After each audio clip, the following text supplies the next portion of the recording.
Ahoy there! Bad hair day, sorry.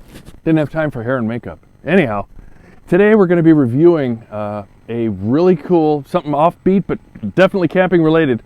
It's going to be an RP193R, and I think you're going to dig it.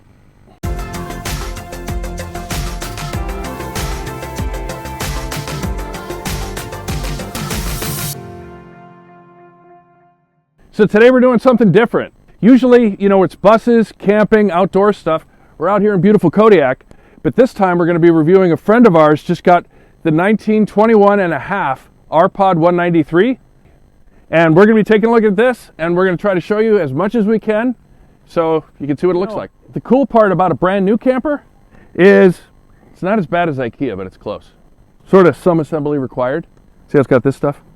Now, this particular model is pretty cool. It's got spring-loaded levers here and a table here. It's got a griddle, not a Blackstone, but very similar to a Blackstone. Now, one thing you can see, the griddle is not seasoned. So the camper itself is not really turnkey just yet. There's a little bit of work you got to do to get this thing ready to go, but all in all, so far, so good. As I said, some assembly required, but you're getting to see this thing just like it looks after it's delivered, and then delivered again because we're on Kodiak Island, so it had to go on a ship to get here. But anyway, composite outside construction. That is particularly cool. There's a couple benefits to this being composite. Number one, obviously it's fiberglass skinned, but number two, everything is really light. I mean, you can't really tell, but this is super, super light. Plus, since it doesn't have wood and it's composite, you have less to worry about with rot and rust. Now, there's different levels of quality with campers, obviously. One thing that is definitely quality about this one is one-handed magnetic latches. Now, they don't have slam latches down here. When you close it, you still have to turn this, but it is a lightweight camper, and those slam latches add quite a bit of weight. But I tell you, that magnet thing is really nice. This particular area is a pass-through. Now, like I said, when you buy this thing, some assembly required. Most of the grill parts and so forth, propane lines, all that stuff is in here, as well as the line for the outdoor shower, which we'll be showing you eventually, or rinse down area, I guess. And it's got the laminate floor that comes all the way through. Again, really good for weather protection. Okay, so pretty standard arrangement up here. Now, one thing that our friends opted for was an additional battery. Stock, these only come set up with one. They got two. Plus, this thing is solar ready. Now, here on Kodiak, there's really nothing for organized campgrounds. So boondocking is just another way of saying if you want to use your camper, you're going to be boondocking, or you're going to be staying in a giant field that's really not very exciting. So having those two batteries is really smart and thinking ahead. Really nice, it's got an electric trailer winch up here. Now, thing about being electric, you've got the LED light. Obviously, you've got a lot less effort.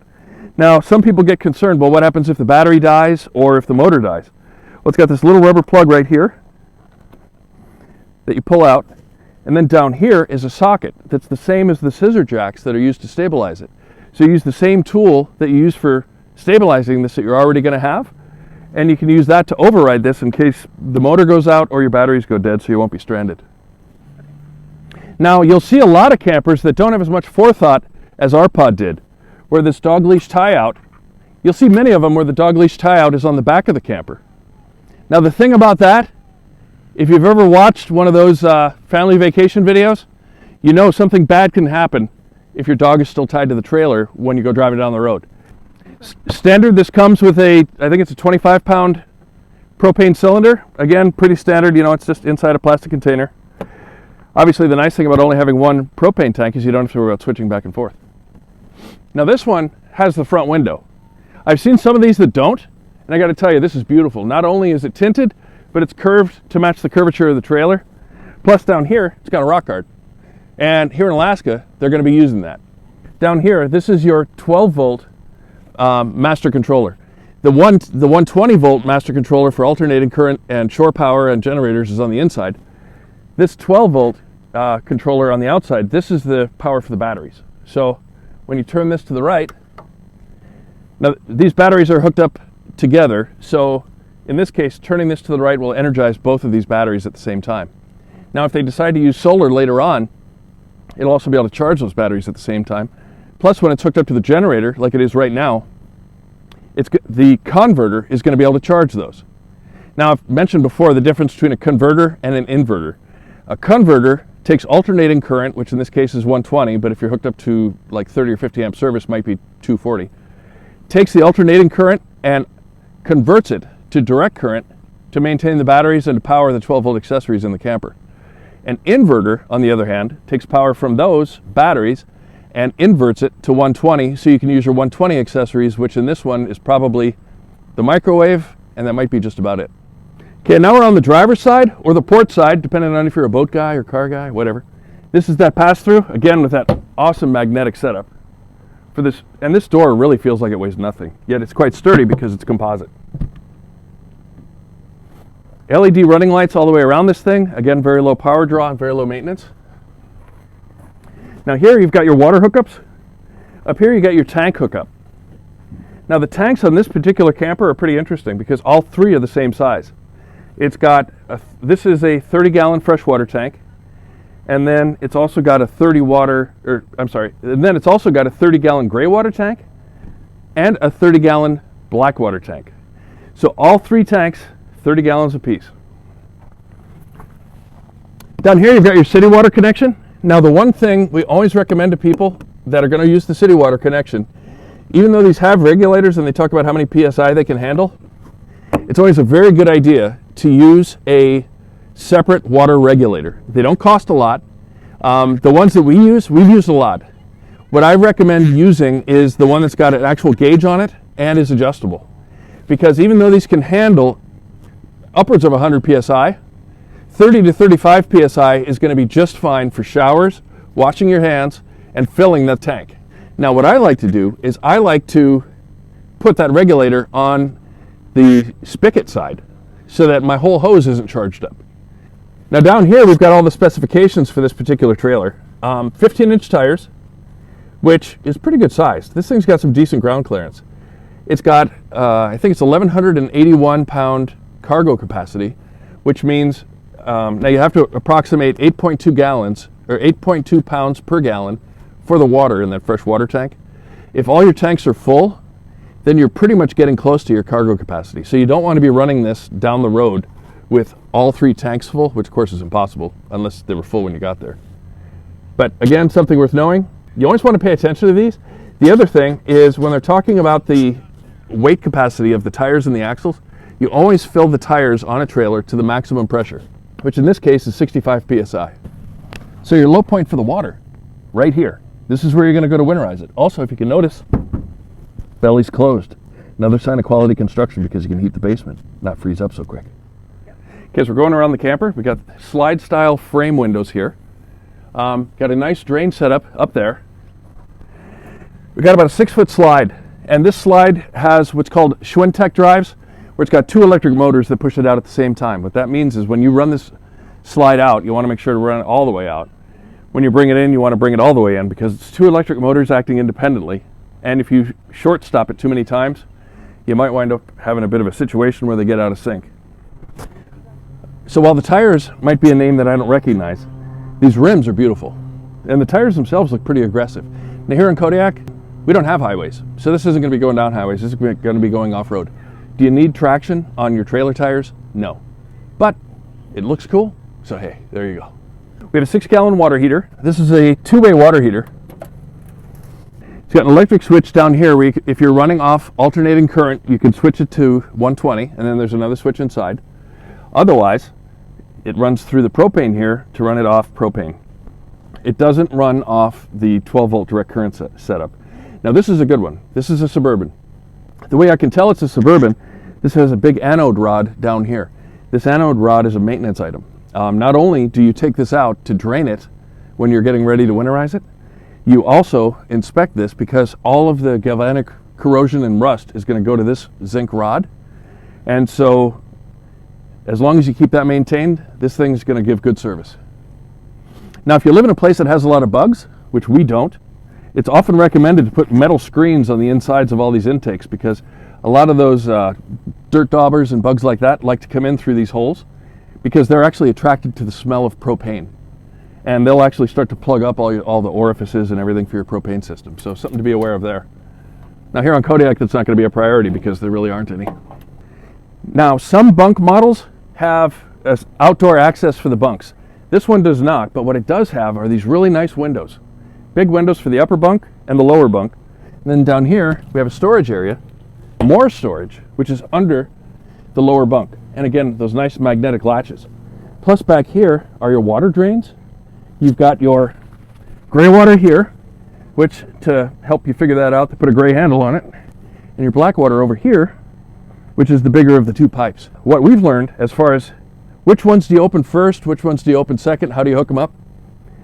Teaser alert, you don't drain the black water first. That's all I'm going to tell you about that. So, really nice setup here. Okay, back here, cable satellite. I can tell you here on Kodiak, they're never going to use this. But it's got a regular coaxial cable. This is where the detachable power cord goes. You have another stabilizer. Now remember, these stabilizers, scissor jacks, they look a lot like the scissor jacks you might get with your car for doing changing a tire. These are not designed to lift the camper off the ground. They're only designed to stabilize it. You want to use Anderson blocks or wood blocks or something to level it out with the tires, and then just use these to stabilize.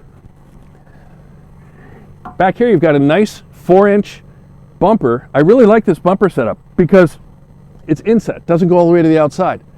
What's that mean? Well, that means all the debris that comes off those tires isn't going to mess this up.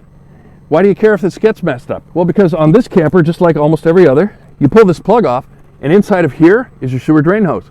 Great place to put it because you don't really want it in the same place where you're sleeping. LED lighting, which again, low maintenance, high visibility, really looks good. It's got a nice ladder going up to the roof, which you always want a ladder going up to the roof if you have that option because you want to be able to keep track of what's going on. And up here we've got the clearance lights. It's pre-wired for a Furrion camera, just like just about every camper is these days. Now because it's pre-wired, you can either buy a Furrion camera and it's plug and play, or you can buy a non-Furrion camera and pretty easily adapt to it. But nonetheless, it's great that it's there because running those wires in a camper that's already built, not fun. Okay, here's another quality item, spare tire. Now I'm gonna, if they don't already have a cover, I'm gonna recommend putting a cover on it because, you know, UV light and so forth. But having a spare tire, not every camper comes with that. Although here in Alaska, it's pretty much mandatory. Okay, so coming around to this side, we've got a couple really nice features. LED everything, including the porch light, then an LED light under the awning, which since it's kind of doing that Kodiak overcast glary thing, you might be able to see that when you turn it on. It's got a couple other nice features. Speakers, awesome, you know, for the whole party thing. Now the way it works over here is right here we've got, this is the intake and the exhaust for the heater. In this case it's not a ducted heater, it's just a unit heater. But it's something that's only 19 feet long. A unit heater is about perfect. And so just like every open orifice on the side of a camper, you want to make sure you get screens for these to stop bugs from going in there and nesting. Now, most people put toilet paper in their black water tank. You know, they flush it down the toilet. If you do, that even if it's the correct RV single ply toilet paper, over time it's going to start to turn into paper mache on the inside of your tank.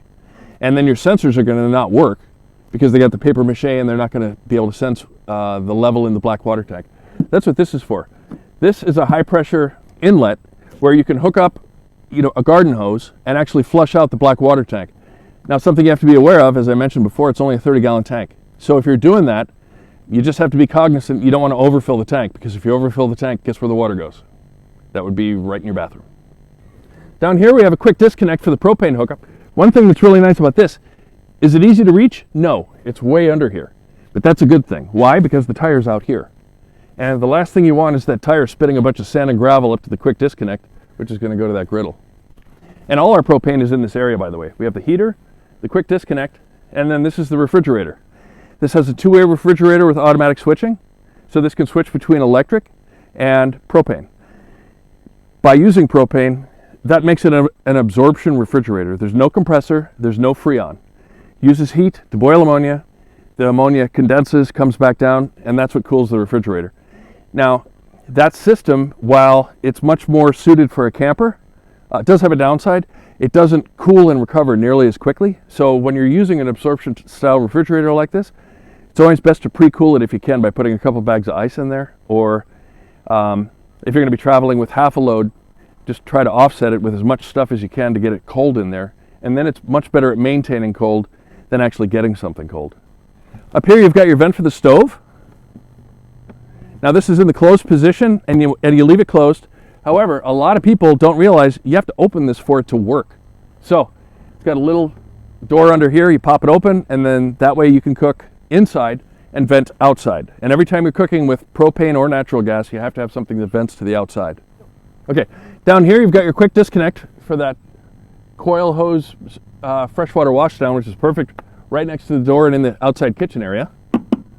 Then over here we've got a 110 outlet, which is nice. Now, mainly when you're going to use that is going to be when you're running on the generator. Good. Now the door was kind of a surprise to me. I thought, hey, this is really cool, glass door.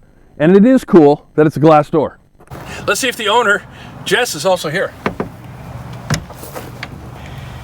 Hey, Larry. Check out that shirt. Welcome to our camper. This is no Wanderlodge, but we're happy to have you here taking a video with us today. Come on in. This is awesome. It's got a standard RV handle. Now it's a friction door, so it'll stop pretty much wherever you put it, which is nice. You don't have to mess with a bunch of latches. Now one thing that kind of surprised me though, when I closed the screen door, I thought since this is all glass, you'd be able to see through the whole thing. Actually, it's a solid door. However, it does have a window up here that's ready for a microshade. Now microshades are nice. Those are those ones that you pull up and down. So it's got an awning light right under here, which when the awning is fully extended, and it's an electric awning, looks really nice. And then it's also got a LED porch light right here. It's an electric 10-foot awning, which is really nice.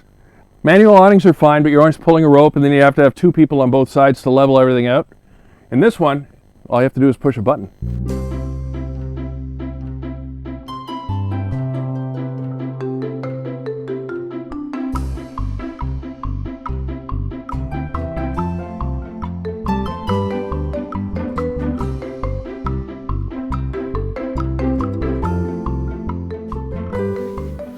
Okay, now this 6-foot Schwintek slide, really nice. Okay, so it's a jackknife setup. This is with the slide in, which is really nice. If you're in a situation where you can't put the slide out, it'll be fine. Now the table folds and secures right here on this love seat couch. So the slide itself, super simple. It's just a nice little button right here.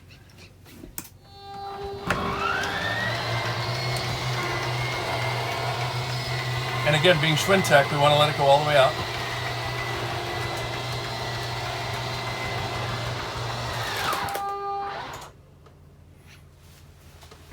See, look at this, all this room. Now if you notice, like I said, this is a jackknife couch and the slider is right here. This is one thing that they're gonna have to pay attention to, and I'll show you how that's gonna work in a little bit. This setup is particularly cool, and it's become quite popular to do it this way. This is a Murphy bed setup, where we have a jackknife bed down here and a Murphy bed back here. But along with that, we have one thing we have to be cognizant of. Every jackknife is pretty much the same. You pull it up in the front, sometimes you have to help it a little in the back. And then just pull towards you and down it goes. Now in a lot of campers, this is how you use the jackknife bed just as it is. To get to the bed itself, pull this little lever, bring down the base of the bed itself, and then this folds down like this. Now I'm not going to unwrap it because it's theirs and it's brand new. And when the bed is down, that's when you can see that front window from the outside. Now, stowing it is the reverse. Put this up. Put that back in there like that. Now, here's what I wanted to warn you about.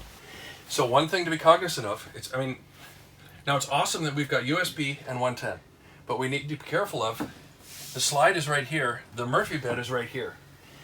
If we're not paying attention, it's possible that the Murphy bed would get hit if the slide came in, and the slide would go cockeyed, and that would create a real problem. So the one thing to be cognizant of is always make sure that the Murphy bed is folded up before bringing the slide back in. Now besides that all the way through storage that we had in the front, you've got more storage accessible from the inside. And believe me, you're going to use this storage. And again, up here you've got more storage with nice spring-loaded doors. Remember I was talking about with water regulator? This is one type. The other type is the type with the gauge. Okay. Over here we've got another really nice storage area with Actual wood slide-out cabinets on rollers. There's some real quality here.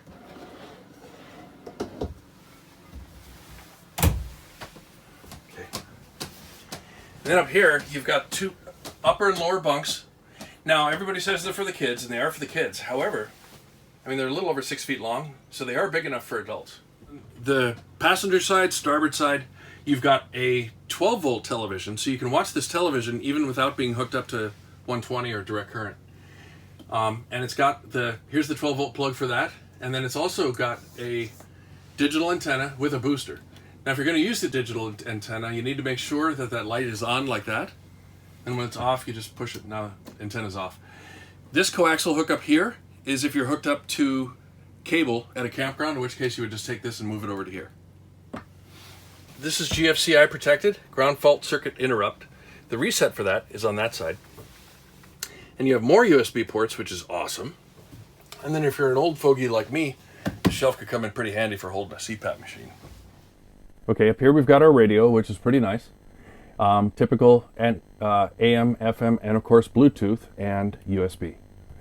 Down here, this is where you control the lighting for the awning, exterior lighting, the slide that I just did. This is where you extend or retract the awning. And then these are the interior lights. See?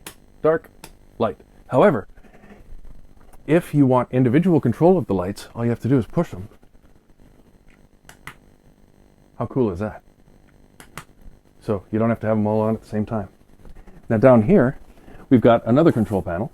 We've got the control for your water heater and the control for the water pump. Right. So these are your status buttons. You basically, for the gray water, you push it, it indicates it over there. Black water. So all your levels, you push the buttons here and you read it over here. We've got another 120 outlet, and down there, of course, a built-in dog bowl, because this is 2021 and everything has to have a built-in dog bowl. So up here we've got the cabinets with really good interior space, finished wall on the inside, and again, everything is actual wood.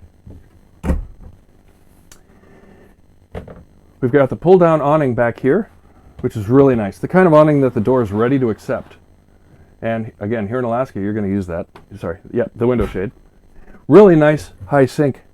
And my preference, single basin. Now I know a lot of people old school like the double basin. I think one round single basin makes more sense.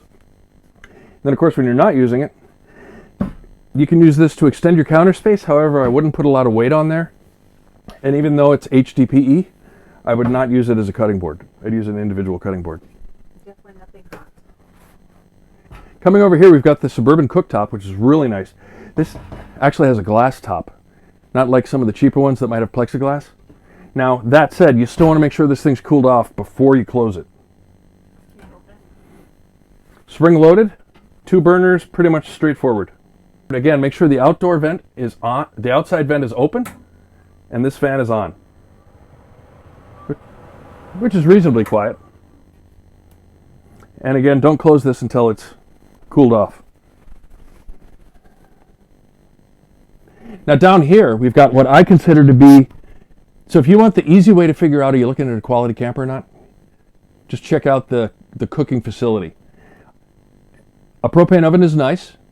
A microwave is okay. This is the best of both. This is a convection microwave. The easiest way to tell is by looking on the inside and seeing it's a microwave, but it's got metal all over the place. These are by far the coolest way to cook. Depending on the inverter that this has, I don't know if you can run this off the batteries or not. If you're running lithium batteries, you probably can, as long as you have a big enough inverter. But without knowing which inverter this has, you'd have to check your owner's manual. Down here we've got our carbon monoxide propane detector. It's got this status light to make sure it's in good shape. Then down here, plenty of under-sink storage. So here we've got a really nice separate freezer. A lot of smaller campers like this only have a little ice box.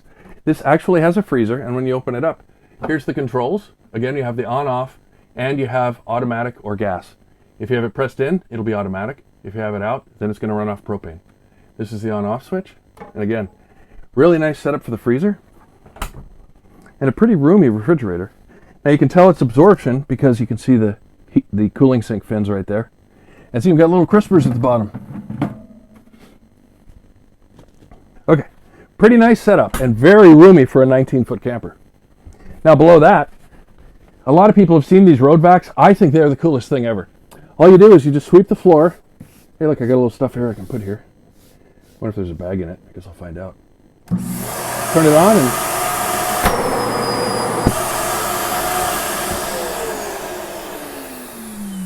voila. Now, an accessory, which I don't know if Jess got or not, is you can get a hose for it, you know, and vacuum like a regular hose. Now, the upholstery that's on this stuff is actually pretty weatherproof. Almost feels like it's waterproof. Feels a lot like indoor-outdoor stuff. It's not actual cloth. So I think that stuff's going to wipe down pretty easy. Okay, now, I don't think they come with it, but this one actually has a Coleman Mach System roof air conditioner. So how much are you going to use that in Kodiak? I don't know. I can tell you the last time we had our camper here on Kodiak, we had an air conditioner. We couldn't really figure out if it worked because it never got hot enough. But anyway, nonetheless, they have it. And these guys aren't going to live on Kodiak forever. And when they go somewhere else, it'll be nice to have this air conditioner with a digital controller.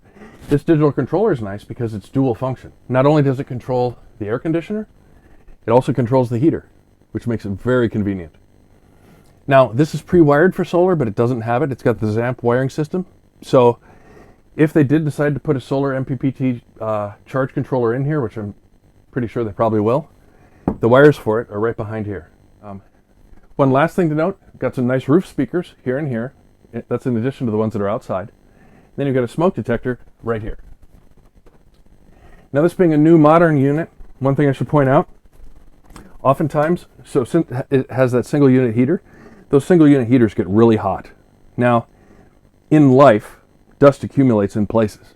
Dust will accumulate in there. Sometimes when you fire that thing up, a little bit of smoke will come out and the smoke detector will go off.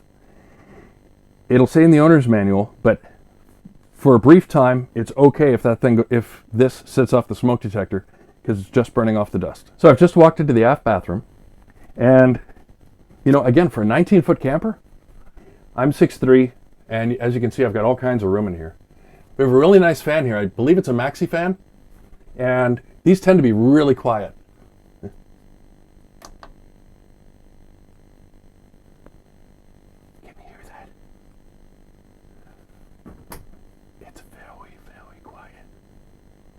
It's running. I'll turn it all the way up to high.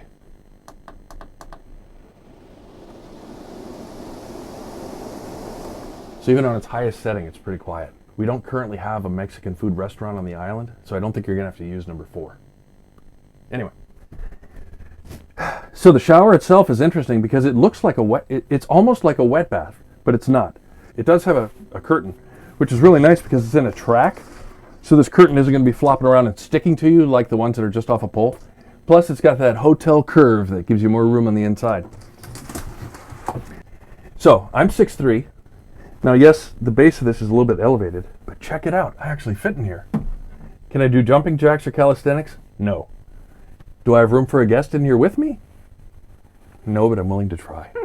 Anyway, but this is outstanding. For this small of a camper to have a shower that fits me. And with this bow out, there's enough room that I could be able to turn around and, you know, if I'm shaving my legs or... Oh wait, that's Jen. Okay. Whatever you got to do. Now, having the sink in here, this is pretty darn handy. Especially if you're one of those dudes that shaves in the shower. And we all know where women shave their legs and whatever else. So, this is pretty handy to have. It's got a nice little diverter right here. So you can use it as a sink, or you can use it to power your shower. Very nice. Behind the shower, it's got a ton of storage. Then down here, we've got a Thetford toilet. Down here, we've got a standard height Thetford plastic toilet. This is pretty standard for RVs. It's something that could be upgraded if you're one of those people that prefers the comfort height, but certainly works. This one is a foot actuated one where you push the pedal halfway down to run water in here, and you put it all the way down to flush it.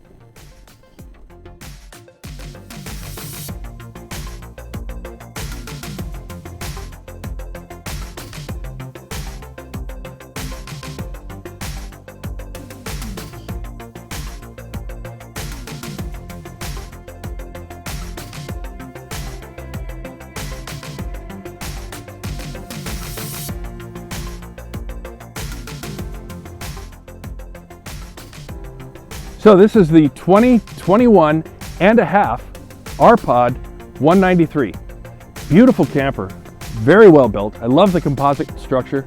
I love the torsion axle suspension. Love that the floor is enclosed, the magnetic latches, the brilliant setup that they've got in there. Even though it's only a 19-foot camper, it feels more like a 20, 22, 24-foot camper. And again, if a big oaf like me fits in it, anybody will fit in it. As usual, thanks for watching. Thanks for your time. Go ahead and click like, subscribe, share, thumbs up, thumbs down, something. Thanks a lot.